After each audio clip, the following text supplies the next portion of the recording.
கோவை மாவட்டம் பெரியநாயக்கன்பாளையம் சின்னத்தடாகம் அருகே சுவற்றில் ஆம்னி வேன் மோதி ஓட்டுநர் உயிரிழந்தார். அது குறித்த அதிர்ச்சியூட்டும் சிசிடிவி காட்சிகள் வெளியாகி இருக்கிறது. அந்த காட்சிகளை தற்போது பார்க்கலாம்.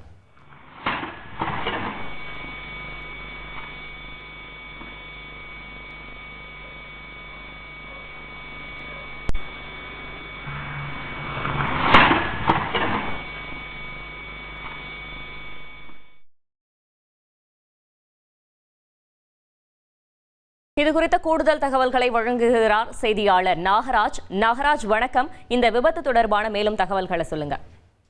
கோவை மாவட்டம் பெரியநாயக்கன்பாளையம் சின்ன தடாகம் திருவள்ளூர் நகர் பகுதியை சேர்ந்தவர் 55 வயதான செல்வராஜ். இவர் கால் டாக்ஸி வச்சு வண்டி ஓட்டிட்டு வர்றாரு. இந்த நிலையில் நேற்று பன்னீர்மடையிலிருந்து தடாகம் நோக்கி வந்து கொண்டிருந்த போது வரப்பாளையம் பிரிவு அருகே ஆம்னிமேன் இவர் கட்டுப்பாட்டை இழந்து எதிரே இருந்த சுவர் மேல மோதி விபத்து ஏற்பட்டது. இதுல அவர் தலையில பலத்த காயமடைந்து உடனடியாக அவரை சாய்பாபா காலனியில் உள்ள தனியார் மருத்துவமனையில் சிகிச்சையாக சேர்த்தாங்க. இவர் மேல் சிகிச்சைக்காக கோவை அரசு கொண்டு சேர்க்கும் போது அந்த சிகிச்சை பலனின்றி பஞ்சாமல் இருந்தாரு. இந்த வீடியோ வைரல் ஆகி இப்பகுதி மக்களிடையே பெரும் பரபரப்பையும் அந்த பகுதியில வேகத்தடை அமைக்கவும் அப்பகுதி மக்கள் கோரிக்கை விடுத்துள்ளனர்.